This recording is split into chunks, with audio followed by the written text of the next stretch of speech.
Hello, this is Morris Ruddick. This series has been about Jewish business secrets.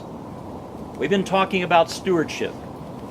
Good stewardship requires faith. When God spoke, Abraham believed and acted when there was no evidence in the natural. In doing so, Abraham was bridging the seen world with the unseen world. It was a different way of responding to the reality around him. The opposite of faith is fear.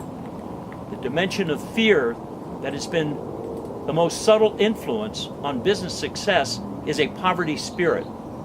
There is a Western saying, penny wise is dollar foolish. In other words, those with a poverty spirit are so obsessed with the pennies that they lose dollars because they've lost their grasp of the big picture. A poverty spirit is a fear of risk, yet faith and risk must be taken to bring increase. Stewardship requires confidence and is efficient. A poverty spirit tends to waste time rather than maximizing time and is very inefficient.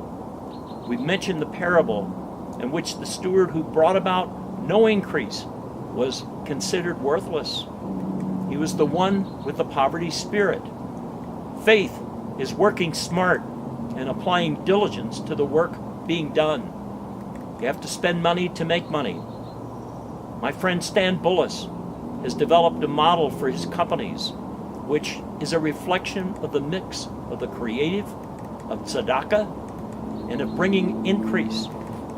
20% of his company's profits go back into company growth.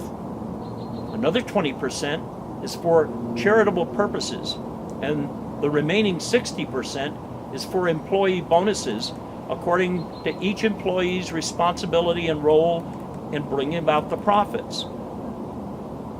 A Jewish proverb states that the naive believes anything, but the prudent man is cautious and considers well his steps. That caution is not being reluctant to act, but rather taking the time to adequately do your homework. In Jewish culture, this is a way of thinking and looking at things. Due diligence is required when taking a look at any type of opportunity. Before you can get the right answers to something, you need to be able to ask the right questions. This involves doing your homework, looking into a matter, and doing investigative research.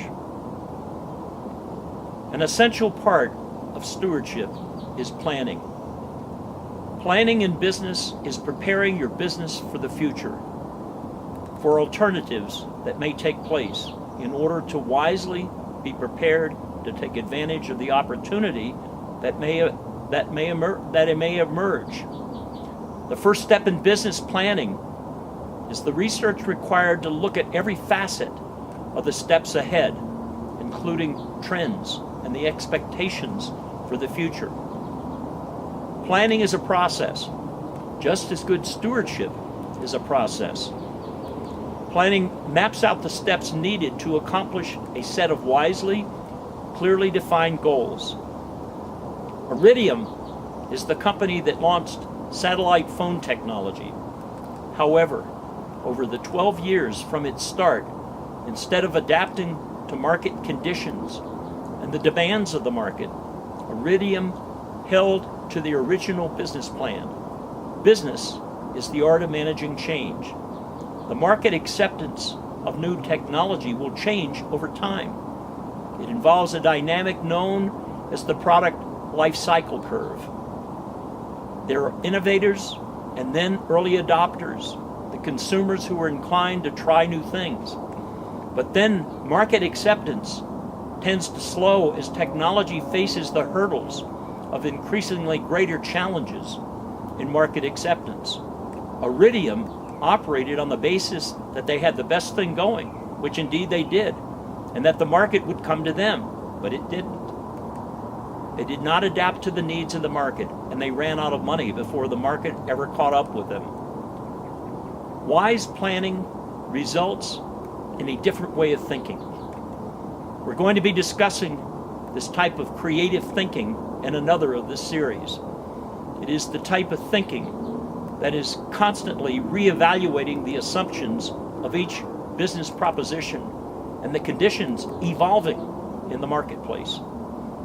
Wise planning constantly readjusts the goals and strategies to seize the opportunity needed for the momentum to achieve the optimum long-term impact.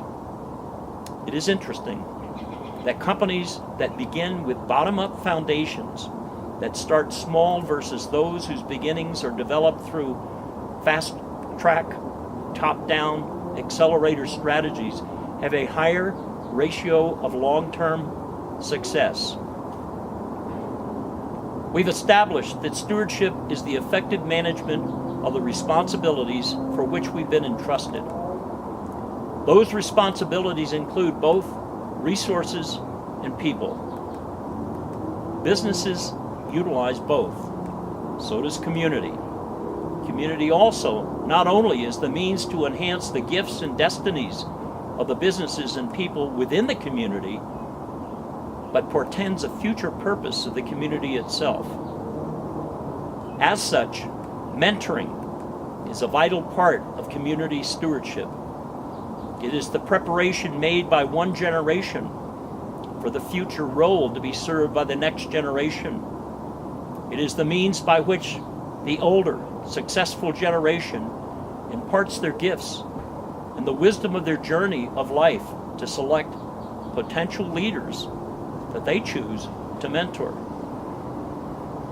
Within Jewish business culture, serving an apprenticeship is a form of being mentored. An apprentice is one who is learning the tools of the trade. That means not only the tools of the business, but the trade craft of running the business itself. That is stewardship from a business perspective.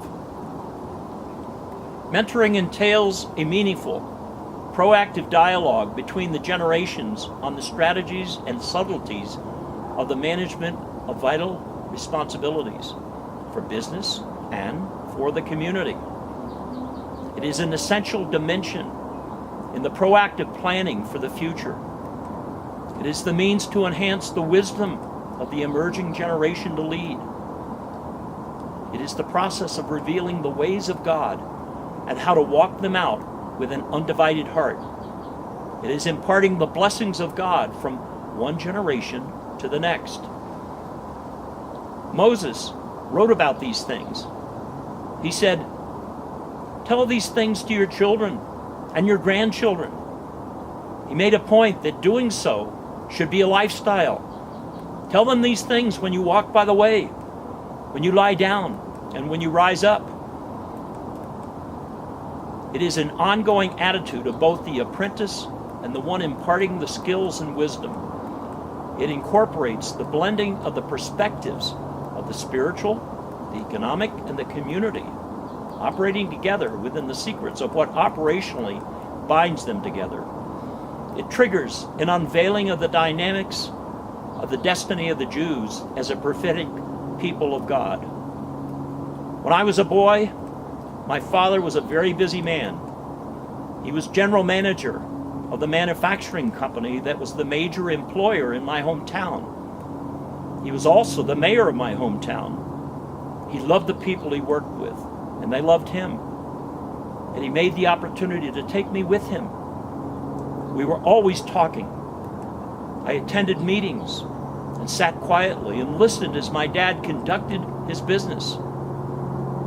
As I grew up, I also heard stories about his grandfather, my great-grandfather, who had immigrated to America from Ireland by himself at the age of 16. My dad told me how, of all of his grandchildren, that my dad was the one my great-grandfather chose to take with him to the rural church meetings he held. He was a circuit preacher in a time and area when the communities didn't have churches. My dad got involved in Little League baseball so he could help coach me in the skill, and we could share in the sport. My dad was my greatest mentor. My dad also sought for me to have opportunity that he had not had. Yet there were many others my dad mentored. He mentored a young man who had emigrated to the U.S. and had a talent. This man could repair anything. Eventually, he became the maintenance manager of the manufacturing company that my dad ran. As a father and as a business and community leader, my dad was a mentor, as he had learned from his grandfather. There were certain people in whom he invested his life in ways. As a mentor, he was an example in the way he lived his life.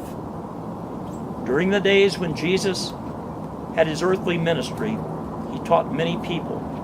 However, he chose 12 to be his disciples. These are the ones he mentored. And there came a time when he told them, I no longer call you disciples, but friends. A mentor is an investor in people.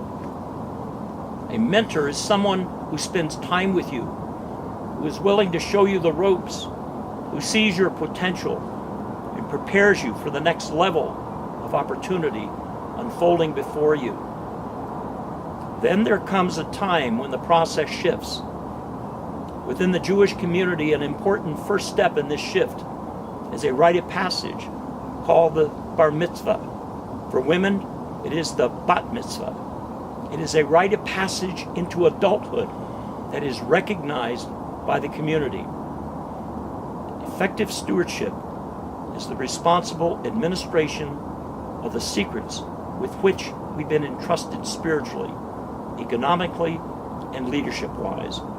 Stewardship prepares us for the future to creatively prosper our community, our businesses, and our culture from one generation to another. This is Morris Ruddick. In our next session, we're going to look more closely at planning together with God.